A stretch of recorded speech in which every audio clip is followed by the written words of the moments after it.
Regardless of how they're created in soft-image XSI, all of our curves are NURBS curves.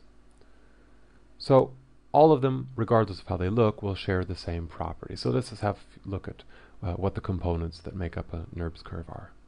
So first of all, of course, we have the points. Now the points define how the curve itself looks.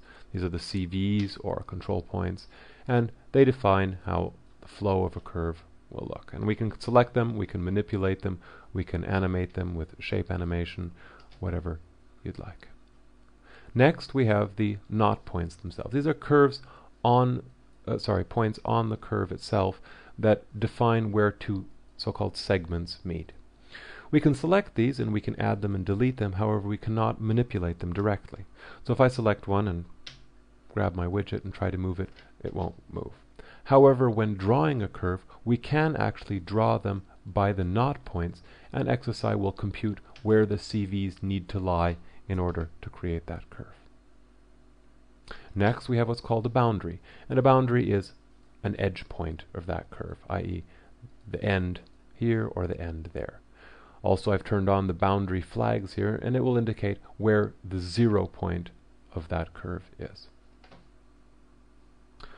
Next, we have what's called an isopoint. An isopoint is an arbitrary point along this curve. We can't manipulate it directly, but we can use it when, for example, extracting a part of that curve. So simply picking a point and picking another point, and what you will see here, that U number is an isopoint along the curve, which is then used to extract, for example, a segment off this curve. Let's just delete that.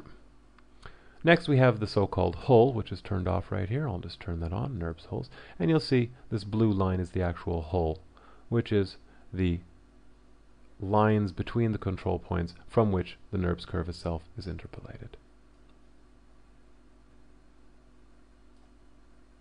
One other component is the so-called subcurve.